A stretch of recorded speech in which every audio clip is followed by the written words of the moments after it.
Sí, muchas gracias. De nada. ¿Alguien más? ¿Otra pregunta? ¿No? Bueno, a ver. Pregunta, ¿cuáles son las etapas del ciclo celular? Levante la mano.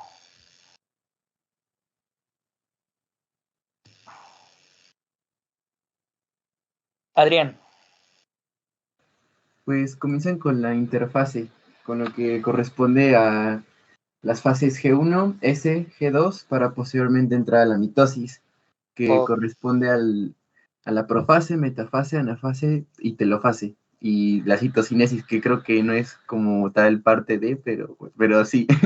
Ok, bien, excelente. Entonces, bueno, el ciclo celular se divide en dos etapas muy grandes, o sea, lo que es la interfase y lo que es la mitosis. ¿Okay? La mitosis, que es como tal la división celular, y la interfase se divide en fase G1, fase S, fase G2, y finalmente, bueno, la mitosis, que es la división celular, que está en profase, metafase, anafase y telofase, y citocinesis, como muy bien lo dijiste, la citocinesis entre que sí y entre que no depende mucho de los autores. ¿Ok? Obviamente, en esta parte del ciclo celular ocurre predominantemente para las células, para todas las células, pero en el caso de la mitosis va a participar exclusivamente las células somáticas, es decir, aquellas que solamente tienen sus 46 pares de cromosomas que no son células gaméticas. Muy bien, entonces, de acuerdo a eso, obviamente faltan otras fases como la fase G0, ¿okay? Que es un estado de latencia y donde la mayoría de las células se encontrarían en esa etapa. Déjenme ponerle aquí.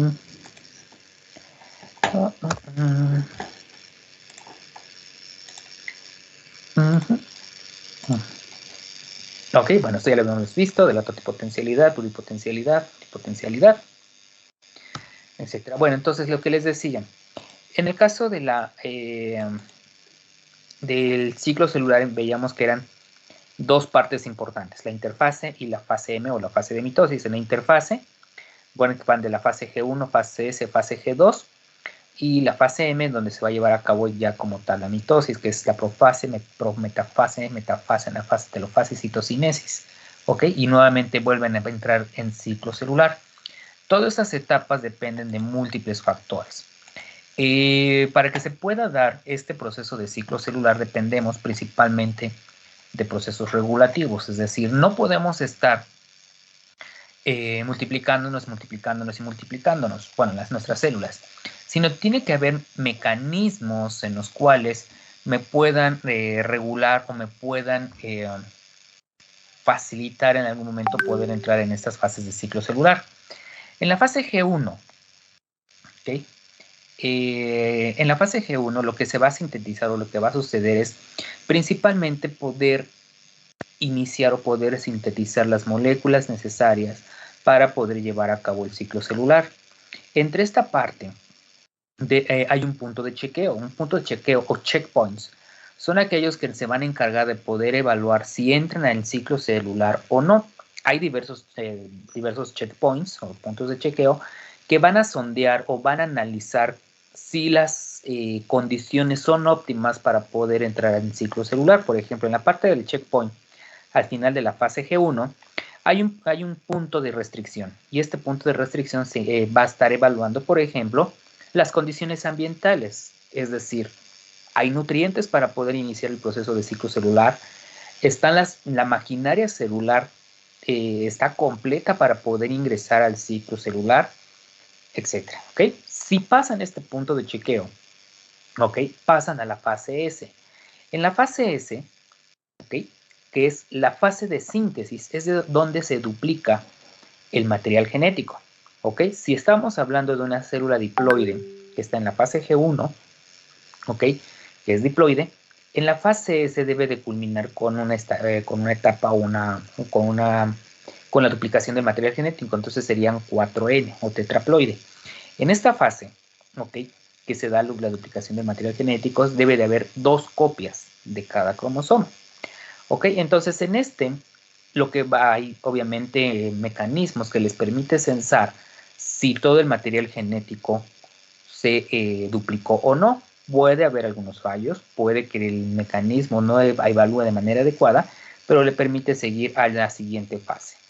En la fase G2 debe de haber los mecanismos, bueno, se deben de sintetizar toda la maquinaria necesaria para los procesos de mitosis, como cuáles. Primero, el apareamiento de los cromosomas. Okay. La segunda, que deben de sintetizarse las proteínas y organelos para que una vez que se divida puedan tener, cada célula hija pueda sobrevivir por sí sola. Entonces, en este punto de chequeo, en la fase G2 o al final de la fase G2, en este punto de chequeo, por ejemplo, se analiza 1. Las condiciones ambientales son óptimas para poderse dividir. 2.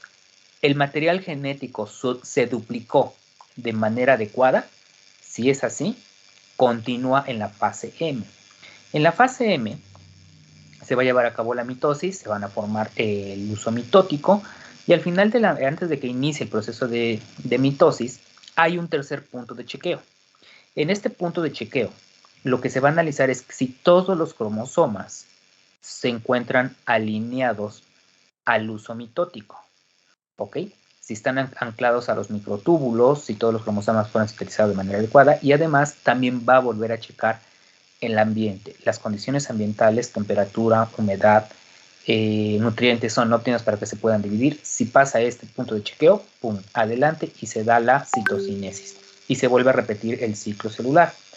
Ahora, estamos hablando también de otra parte que son las fases G0. Las fases G0 se refiere principalmente a un proceso, una etapa de latencia. Esta etapa de latencia, por ejemplo, es donde la célula no está en ciclo celular, simplemente está produciendo, está metabolizando, está generando las proteínas para que puedan sobrevivir la propia célula o el organismo completo. ¿Ok? Ahora, en estos puntos de chequeo tendríamos que hablar también, por ejemplo, de las condiciones ambientales. La temperatura juega un papel muy importante en el ciclo celular, es decir, tenemos temperaturas de restricción y temperaturas permisibles. Las temperaturas permisibles son aquellas que pueden estar a temperatura corporal, por ejemplo, una temperatura permisible. En el caso de los humanos debe estar entre los 36.5 y 37 grados centígrados. ¿Okay? En el caso del testículo, por ejemplo, el ciclo celular, en el caso de la espermatogénesis, se va a dar más o menos entre 35.5 y 36 grados centígrados. Esta es una temperatura permisible. ¿Puede haber temperaturas más bajas? Sí. Puede haber temperaturas más bajas. Obviamente el proceso de ciclo celular se va a ver retrasado o aletargado. Sin embargo, por ejemplo, en temperaturas de restricción o restrictivas son aquellas que van a ser temperaturas altas, por ejemplo, arriba de 37.5 grados centígrados, que estaríamos hablando de una fiebre o una febrícula o hipertermia, el punto de restricción se detiene. Perdón, la división celular se detiene. ¿Esto con qué finalidad? Las temperaturas altas pueden desnaturalizar proteínas, teniendo como consecuencia que puede generarse alteraciones en los procesos de Esa es seguridad para en el caso, por ejemplo, de cuando nosotros tenemos hipertermia. Cuando tenemos fiebres, cuando tenemos infecciones virales que nos incrementan la temperatura corporal, los procesos de división celular se detienen, principalmente para evitar daños. Este tipo de sistemas, obviamente, son dirigidos por las propias células, activan proteínas que se van a encargar de poder inhibir el proceso de ciclo celular, pueden apagar receptores o en algunos casos, si es que se llegan a dividir o los alcanzan en tiempo de división, en una etapa de división, pueden destruir a las células a través de mecanismos apoptóticos. En la parte, por ejemplo, de la fase G0, las fases G0, muchas de nuestras células se van a encontrar en esa etapa. ¿Okay? Por ejemplo, las células neuronales, cuando llegamos a una etapa adulta, por ejemplo, de arriba de los 21 o 22 años de edad, nuestros procesos de ciclo celular se detienen, dejan de estar, de proliferar esas células. Bueno, no todas, en algunos tipos celulares ya no hay producción, ya no hay síntesis, proliferación celular. Sin embargo, hay factores, como son factores de crecimiento, que rompen este punto de chequeo, este punto de restricción, y entran a la fase de ciclo celular. Estos factores de crecimiento, por ejemplo, de manera muy particular, tenemos la hormona de crecimiento. ¿No? Me imagino que sí saben de la hormona de crecimiento, ¿cierto? ¿Se acuerdan de esa? Sí, más o menos. Más o menos. Bueno. La hormona de crecimiento está liberada principalmente por la hipófisis, tiene una estructura prácticamente similar a la prolactina, su función es poder activar estos mecanismos de ciclo celular. Principalmente se da en las primeras etapas del desarrollo humano. De hecho, deja de sintetizarse o empieza a reducir su producción o síntesis de hormona de crecimiento alrededor entre los 18 y 19 años, aproximadamente. ¿Okay? Ahora, una vez que dejamos de producir hormona de crecimiento, nuestras células entran en un estado de letargo, es decir, están apagadas. De hecho, todas. ¿Okay? Sin embargo, hay hormonas que se van a encargar de romper esos puntos de chequeo, ese punto de restricción. Como por ejemplo, de manera natural, que sucede en la naturaleza, es en el caso de neurogénesis. Antes, hace unas 4 décadas, se decía que nosotros no generábamos neuronas, es decir, nacíamos, desarrollábamos nuestras neuronas y si nos las dañábamos o intoxicábamos, nuestras neuronas se morían y ya no podríamos regenerarlas. Entonces, en las últimas, les digo, 4 décadas, sabemos ahora que el cerebro tiene la capacidad de poder regenerar neuronas y eso es a través de romper estos puntos de chequeo. Las mujeres tienen la capacidad de poder hacer neurogénesis y esto lo hacen a través de sintetizar una hormona que se va a encargar de inducir esta proliferación neuronal y esta hormona se llama prolactina. La prolactina se libera en picos, sin embargo la susceptibilidad, la expresión de receptores por células troncales neuronales de origen neuronal expresan receptores a prolactina de manera particular exactamente horas antes del parto. ¿Okay? Entonces, la prolactina, en el caso del embarazo, se va a sintetizar 1 o 2 días antes del parto. Entonces, este pico de prolactina induce la neurogénesis y la proliferación neuronal. Entonces, las mujeres, horas antes del parto, disparan este proceso neurogénico. Ahora, viene la pregunta, ¿y con qué finalidad se puede sintetizar neurogénesis? Bueno, tiene una justificante biológica en donde las mujeres, o en el caso de algunos modelos animales, ratas, conejos, perros, gatos, etc., la función de esta neurogénesis es poder incrementar la plasticidad neuronal con la finalidad de poder adquirir la mayor cantidad de información de señales que emiten las crías. Es decir, las mujeres inmediatamente después del parto pueden memorizar todo, desde aroma, textura, características físicas, anatómicas de la cría, o en este caso de los bebés. ¿Okay? Entonces, esa es la finalidad de la neurogénesis, disparado principalmente por prolactina, romper ese punto de chequeo, romper esa parte de la fase G0 en las células troncales neuronales e inducir la proliferación celular neuronal en el caso de las mujeres. En el caso de los varones, ¿podemos hacer neurogénesis? Sí, también lo podemos hacer. El mecanismo va a ser similar en el uso, por ejemplo, de prolactina. Sin embargo, bueno, viene la pregunta que me van a preguntar, oye, pero los varones no nos embarazamos. Exacto. Lo que pasa es que ahí se utiliza un mecanismo diferente que se llama impregnación. La exposición a señales por parte de los bebés, señales auditivas, odoríferas, táctiles, visuales, de un bebé hacia el padre empieza a sintetizar picos de prolactina y esta prolactina es la que puede inducir esta neurogénesis en el varón, pero obviamente tiene un pequeño retraso. ¿Okay? No es lo mismo que en las mujeres, que es prácticamente horas antes del parto. En el caso de los varones se da después del parto, pero siempre y cuando estén expuestos a estas señales que son emitidas por los bebés. Ahora, otra de las hormonas que está encargada de poder inducir este proceso de romper la fase G0 e entrar a la fase de proliferación celular es la hormona de crecimiento. Un caso particular, les voy a comentar de una un producto que se diseñó hace como 12 años.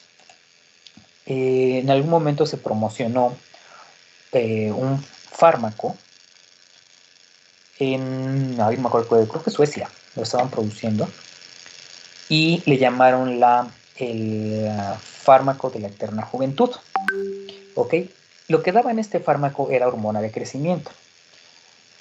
Esto lo conocí principalmente por una conocida que me decía, oye, ¿tú sabes de hormonas? Le digo, pues más o menos. Bueno, oye, ¿sabes qué? Fíjate que mi abuelito tiene problemas de Parkinson, empieza a tener demencia senil y pues ya su motricidad se ve un poco lenta. Digo, ok, bueno, pues es normal, es parte del envejecimiento, sí. Pero me mostraron un producto que dice que me puede generar o puede regenerar o podríamos decir rejuvenecer a mi abuelito. Digo, pues no había oído de eso, pero bueno, a ver, dame la información. Dice, es un fármaco que se produce en Suecia y cada pastillita cuesta, bueno, el tratamiento mensual son 7,000 pesos. Sí, 7,000 pesos el tratamiento y al menos, no, 70,000 pesos, era 70,000 pesos. 70,000 pesos el tratamiento por un mes y al menos son 6 meses para poder rejuvenecer a mi abuelito. Y bueno, son 6 por 7, 6 por 7, 42, son 420,000 pesotes para que puedan rejuvenecer a tu abuelito. Bueno, está barato, no está baratón para lo que están promocionando. Entonces me metí a buscar esta farmacéutica y empecé a buscar información científica acerca de los efectos adversos, principalmente me voy en la parte benéfica y la parte de los efectos colaterales que tiene este fármaco. Bueno, y entonces buscando artículos científicos, no necesariamente de la farmacéutica, sino más bien de artículos científicos en donde se hacen estudios pros, contras, estudios muy, muy completos. Y resulta que sí, la hormona de crecimiento induce la regeneración o induce la proliferación neuronal para sustituir aquellas células que no son funcionales, principalmente neuronas que no son funcionales. Entonces, la capacidad cognitiva de razonamiento y pensamiento de un abuelito se podría recuperar. Había regeneración de tejido muscular, óseo, y además algunas células, algunos órganos se podrían aumentar su proliferación neuronal, es decir, rompían la fase G0 e inducían esa proliferación neuronal celular. Entonces, esos datos eran maravillosos, fueron muy bonitos. Dijimos, ok, sí, coincide con lo que me estás comentando, sí hay una regeneración neuronal, hay un proceso de regresión o de restablecimiento del paciente longevo. Sin embargo, entre los efectos colaterales que se veían en estos mecanismos, bueno, con este fármaco, era el desarrollo de células tumorales, ¿ok? Cáncer, en el caso de varones, próstata principalmente, cáncer de mama en mujeres, cáncer hepático de colon, bueno, toda la gama de cánceres que puede haber en el humano. Se disparaban en el 70% de los pacientes que consumían este tipo de fármacos. Y digo, bueno, eso está peligroso, o sea, sí puedes rejuvenecer, pero ese rejuvenecimiento también puede disparar la proliferación de células tumorales. Y esto tiene sentido. ¿Por qué? Porque las células tumorales, bueno, más bien todas las células tumorales tienen un mecanismo de inhibición, es decir, evitan la proliferación celular, y estos son mecanismos que están dentro del genoma de todas las células que tenemos, que son genes antitumorales, los BRCA1, BRCA2, P53, mecanismos de caspasas, etc. Las proteínas que se van a encargar de poder disparar los procesos apoptóticos están protegiendo que nuestras células, cuando se encuentra un daño genético, como son las células tumorales, induzcan su muerte o inhiban su proliferación celular, ¿okay? Principalmente a través de poder fortalecer la fase G0. ¿Okay? Entonces, cuando le daban la hormona de crecimiento a estos pacientitos cuyo material genético ya estaba dañado, lo que hacemos es romper la fase G0 e inducir su proliferación celular. Entonces, si todas las células que estaban apagadas, que eran tumorales y que estaban apagadas, ¿okay?, o bloqueadas, al inducir su proliferación celular de manera sistémica, es decir, en todo el organismo, disparábamos la proliferación de células tumorales. Entonces, esto obviamente se da uno cuenta que estos mecanismos de proliferación celular son muy importantes para regular las malignidades o alteraciones en las células que presentan alguna alteración genética. Entonces, la hormona de crecimiento puede ser benéfico, pero obviamente puede inducir la proliferación de células cancerígenas. ¿Sí? Ahora, durante la fase de proliferación celular en la división celular, hay etapas de replicación genética. Obviamente estos mecanismos de replicación genética o de copias genéticas puede tener daños, como por ejemplo rupturas en el ADN o problemas de replicación, es decir, no se generan de manera adecuada. Entonces estos mecanismos pueden ser disparados, por ejemplo, o estos daños se pueden generar por el uso de toxinas, por el uso de radiaciones ultravioleta, fallas en las células, o en las proteínas, perdón, no en las proteínas encargadas de los procesos de replicación, reparación y compactación del material genético. Obviamente hay moléculas que se llaman sensores, y estos sensores, como por ejemplo ataxia telangiectasia mutada, que son aquellas que se van a encargar de poder detectar estos daños. Cuando se encuentran daños, se liberan moléculas que son las encargadas de poder mandar esta señalización y poder decir, ok, hay un daño en el material genético, hay que repararlo. Hay señales de transducción o transductores. Estos transductores son los encargados de dar la alerta y reclutar los mecanismos para poder reparar esos daños. Ok, por ejemplo, uno de ellos es un factor de transcripción que se llama P53. P53 es uno de los transductores más famosos, muy estudiado, porque está encargado principalmente de detectar daños en el material genético. De hecho, las células tumorales de rápida proliferación celular tienen dañados este factor de P53. Bueno, en el caso normal, en el caso de las células sanas, P53 dispara esta señalización y induce la síntesis de moléculas efectoras. Estas proteínas efectoras pueden encargarse de poder trabajar directamente sobre el ciclo celular o sobre proteínas que van a reparar el ADN. ¿Cuáles son estos mecanismos que se van a desencadenar? Lo mejor que puede sucedernos en una célula que tiene daños en ADN, que se induzca la apoptosis, es decir, que induzca la muerte de la célula, la destrucción de una célula que esté dañado en su ADN. En algunos casos, estas señales estos efectores pueden inducir la inhibición del ciclo celular, es decir, se detecta el daño, dices, bueno, pues vamos a inhibir ya que no te liberes, ya que no te dividas, no hagas citocinesis. ¿Ok? Entonces se detiene el ciclo celular. ¿Ok?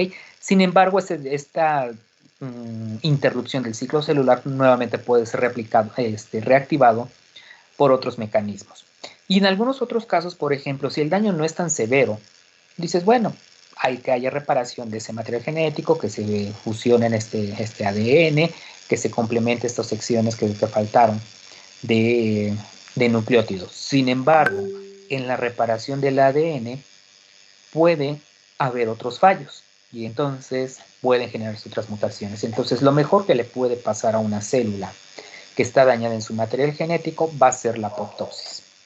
¿Ok? Ahora, en el proceso de ciclo celular intervienen varias proteínas. Una de ellas, las más importantes, se llaman CDKs o cinasas dependientes de ciclina.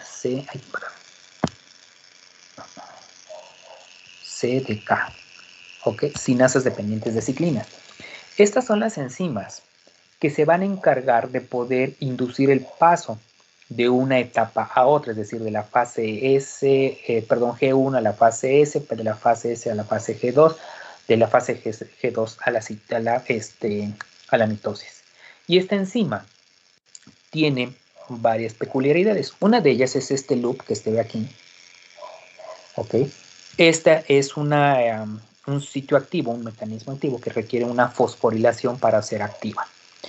Requiere de ATP, que es el que le va a generar la energía. Se generan modificaciones estructurales para fusionarse con la proteína que se va a encargar de poder disparar el paso de una etapa a otra, que son las ciclinas. ¿Ok? Y una vez que se da esta unión entre la ciclina y la CDK y el proceso de fosforilación del sitio activo, genera un complejo proteico activo y es lo que induce el paso de una fase del ciclo celular hacia la otra. ¿Ok?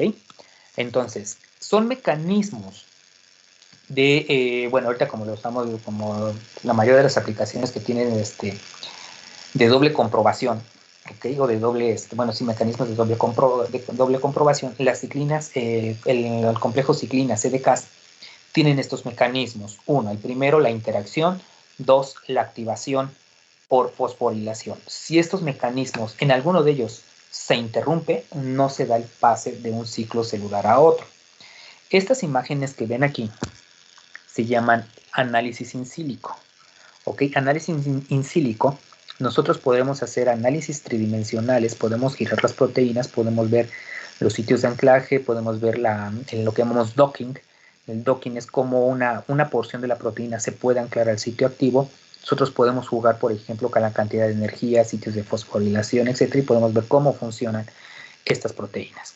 Entonces, en este estado de análisis in silico, podemos ver que no necesariamente es la cantidad de energía que van a recibir, sino que también depende de la estructura tridimensional de las proteínas. Por ejemplo, aquí tengo una CDK, ¿ok? Que está inactiva, aquí está el sitio activo, y cómo hay factores que pueden inhibir el proceso de ciclo celular, factores que me van a bloquear o prevenir el paso de ciclo celular, como pueden ser INK4, que es un factor, fíjense cómo modifica o bloquea o interrumpe la interacción del sitio activo con la ciclina.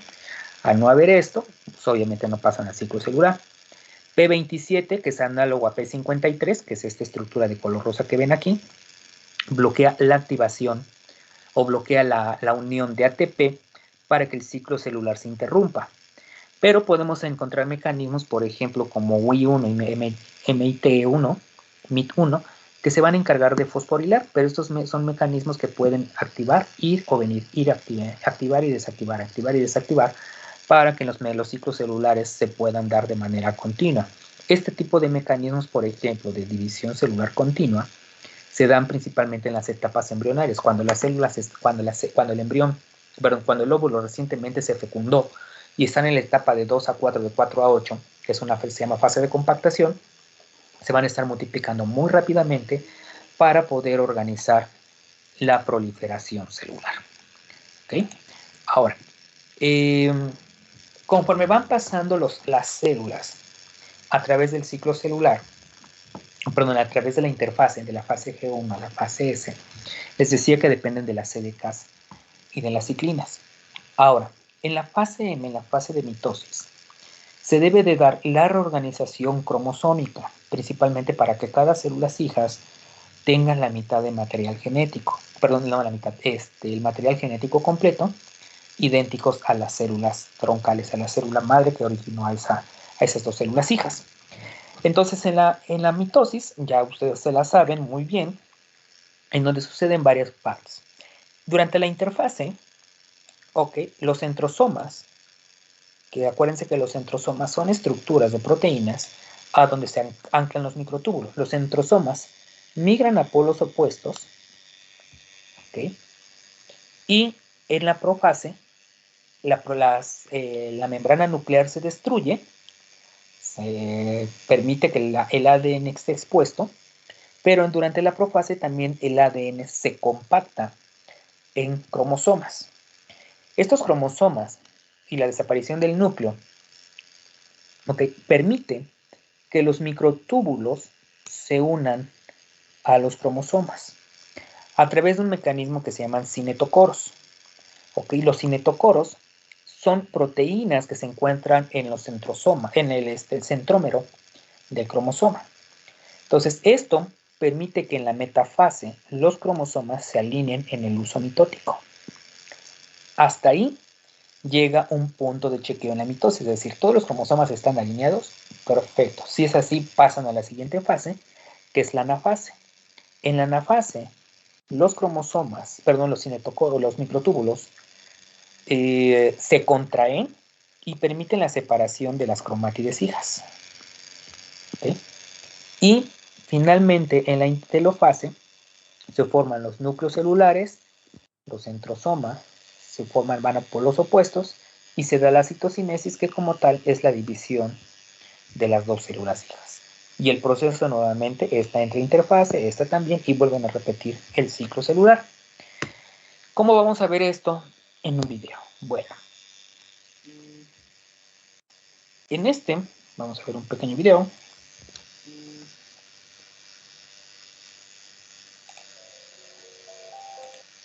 Ok, tenemos aquí, este es el núcleo de la célula. Ok, y en la profase se da la compactación de los cromosomas. Recuerden que la compactación de los cromosomas se va a dar a través de la formación de los nucleosomas. ¿Ok? En la prometafase hay los centrosomas migran a polos opuestos y hay una eliminación de las membranas nucleares. Los microtúbulos se fusionan a los cinetocoros de los cromosomas. ¿Okay? Un microtúbulo de un centrosoma y del otro centrosoma se unen a los cinetocoros. En los cinetocoros, bueno, ya una vez unidos, los cromosomas son alineados a lo que va a ser el uso mitótico. Una vez que están alineados, se da la telofase, perdón, la anafase, la separación de las cromátides hijas. Y en la anafase se da hay una descondensación, la formación de los núcleos celulares y finalmente la citocinesis, ¿okay? que me da paso a la formación de las células hijas.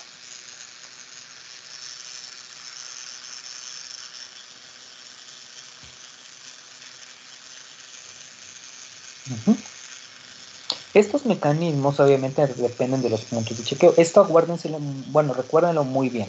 Para que haya un proceso de ciclo celular, para que se permita los procesos de división celular, dependen de las condiciones ambientales, así como también de las estructuras internas o de la citoarquitectura interna que presentan las células.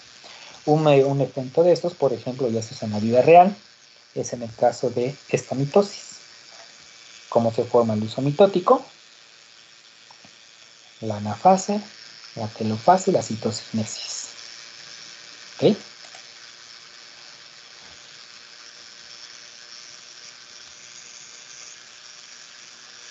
Voilà. Bueno, aquí tenemos los centrosomas, los microtúbulos, los cinetocoros y finalmente los cromosomas.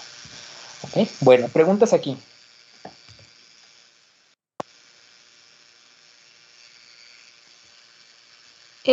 Yo sí menciono los factores que van a interrumpir la unión con la ciclina.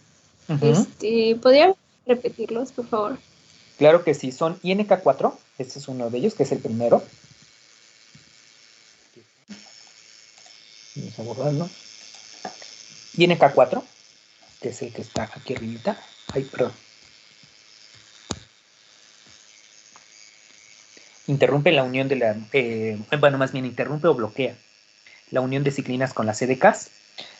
Y la otra, la activación o fosforilación de las proteínas, se puede dar por INK4 también, pero también por PES27. En la que se va a encargar de activarlas, WI1 o MIT1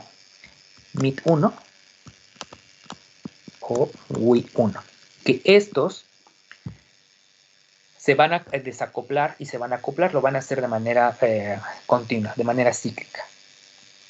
Para permitir el paso rápidamente entre una fase y otra, entre una fase de la interfase.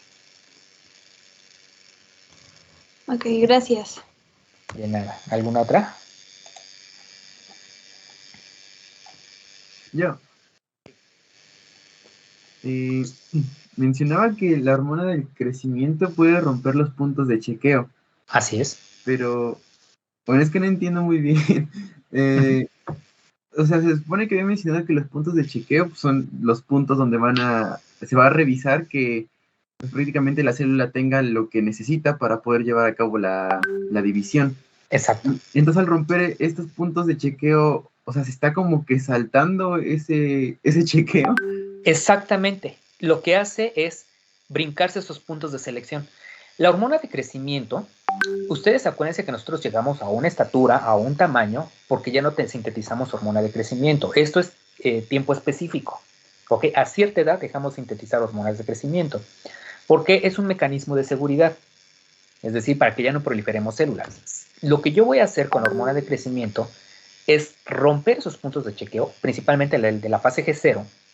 ¿Ok? Voy a romperlos para brincarme esos procesos y seguir manteniendo la proliferación celular.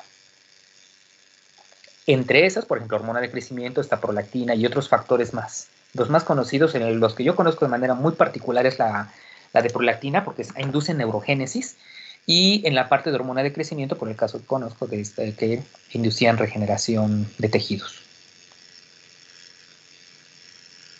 Por ejemplo, en las células tumorales, en las células de cáncer triple negativo, las células de cáncer de mama triple negativo, son unas malditas células, literalmente. ¿Por qué? Esas tienen la capacidad de poderse replicar en menos de 24 horas. O sea, tú las pones en una cajita de cultivo y a las 24 horas la tienes llena, ¿ok? Quieres meter algunos inhibidores de factores de crecimiento y se los brinca. Y no tiene hormona de crecimiento. Lo que tienen ahí es que tienen alterados los factores de los puntos de chequeo. Y de hecho, por ejemplo, si ustedes conocen, bueno, espero que no, pero en el caso de pacientes, como por ejemplo de cáncer de mama triple negativo, por aquí se detecta y su supervivencia es apenas 3 meses. Son muy agresivas. Tienen la capacidad proliferativa e invasiva. Es impresionante esa célula.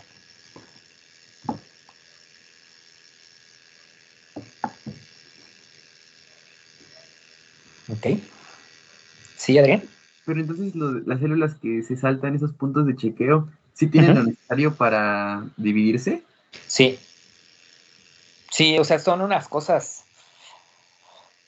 terribles. O sea, tiene la capacidad de poder replicar de manera errónea, pero replican. Tiene de material genético, tiene la capacidad de poder inducir generación de organelos, tiene la capacidad de poderse entrar a mitosis muy rápidamente. ¿Puedes interrumpir, puedes aletargarlas? Sí, pero generalmente continúan, avanzan muy rápidamente.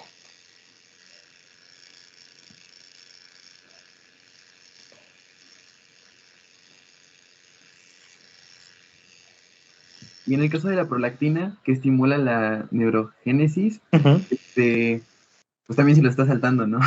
Entonces, no se supone que a la larga, bueno, durante el embarazo bueno, por lo que entendí, realiza eso. Exactamente. ¿Por qué? Entonces, ¿no podría generar un tumor o algo así en la madre?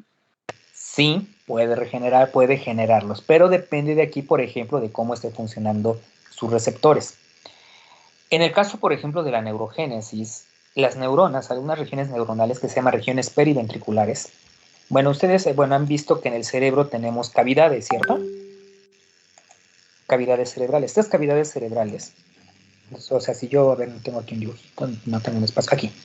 Por ejemplo, si hiciera un corte rostral del cerebro, tendría, órale, esta porción, ¿ok? Y en la parte intermedia tengo estas dos cavidades, que se llaman ventrículos. Se llaman ventrículos laterales. Obviamente, si nos vamos más posterior, tenemos ventrículo tercer ventrículo y cuarto ventrículo. Bueno, en estos ventrículos, principalmente en los ventrículos laterales, en las regiones laterales, que serían estas, se llaman regiones periventriculares. En las regiones periventriculares se han detectado marcadores de proliferación celular. Entonces, estas regiones son donde, por ejemplo, si yo daño el tejido por un golpe, aquí, se dispara una señalización para poder decir, ay, se me murieron unas neuronas. Entonces, estas neuronas que están aquí migran a los sitios dañados. Eso ya lo sabemos, está bien estudiado. ¿Ok? Y no es nada nuevo, tiene más o menos, digo, como unos 30, 40 años. Bueno, en el caso, por ejemplo, de prolactina, los receptores a prolactina se encienden en células en específico, no en todas las células. No todas las células van a expresar receptores a prolactina. ¿Ok? Una de ellas es esta, que es la región hipotalámica, es el hipotálamo, que se va a encargar principalmente de poder modificar todos los procesos homeostáticos del individuo. Bueno, pero la prolactina viaja hacia las mamas, ¿okay? Pero también inducen un efecto hacia el cerebro. Obviamente, no todo el tiempo, no toda la vida van a estar expresando receptores a prolactina, ¿okay? En momentos específicos. ¿En qué momentos se expresan estos receptores? Cuando la madre estuvo gestante. Esta gestación indujo, bueno, durante la gestación se libera una hormona que se llama progesterona. La progesterona prepara a las células periventriculares para que una vez que lleguen, dependiendo del tiempo, que son más o menos entre unas 38 o 40 semanas, ¿ok? Preparen para la expresión de receptores a prolactina. Cuando llega el momento del parto, una señalización a través de la columna vertebral viajan hacia el cerebro, les dicen ya estamos en parto, ¿ok? Dispara la expresión de receptores a prolactina y entonces la prolactina ya puede activar estos receptores, se genera neurogénesis y pueden viajar a donde se requieren estas neuronas. No crean que todo el momento, todo el tiempo están generándose receptores y prolactina. Son momentos específicos, requieren activadores a la baja o a la alta. ¿A qué me refiero con esto? Va a haber sustancias que pueden inducir la expresión de receptores, pero también va a haber sustancias que pueden inhibir la expresión de receptores. ¿Ok? ¿Sí? ¿Capish? Sí. ¿Queda un poquito más claro? Que no necesariamente no todo el tiempo vamos a estar haciendo neurogénesis. Dependemos de señales. En el caso de las mujeres es el parto. En el caso de los varones, por otra vía de señalización, que es a través de órgano bumero nasal, estimulaciones visuales, principalmente a través de la corteza visual, con inervaciones hacia lo que van a ser regiones amigdalinas y finalmente al hipotálamo, pueden inducir la expresión de receptores a prolactina y pueden hacer neurogénesis. ¿Sí? Sí, gracias. Muy bien. ¿Alguna otra pregunta?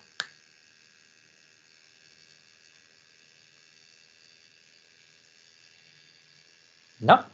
Bueno, chicos, entonces le paramos aquí en la siguiente clase, que es el próximo día lunes. Sí, lunes, ¿verdad? Vamos a ver meiosis y vamos a ver la particularidad que tienen la meiosis en la formación de espermatozoides y en la formación de óvulos. Los mecanismos son diferentes, los resultados van a ser diferentes, ¿de acuerdo? Entonces, eso vamos a ver el próximo día, lunes. Bueno, chicos, ¿preguntas que tengan? ¿Dudas? ¿No? No, ninguna. Bueno, perfecto. No, Bueno, pero- sale. Les aviso que creo que sí ayudó mucho los consejos, la terapia, y me da muchísimo gusto porque ya veo que están participando más. Bueno, jóvenes, entonces nos estamos viendo el lunes. Pórtense bien, cuídense mucho porque el cobija sigue activo.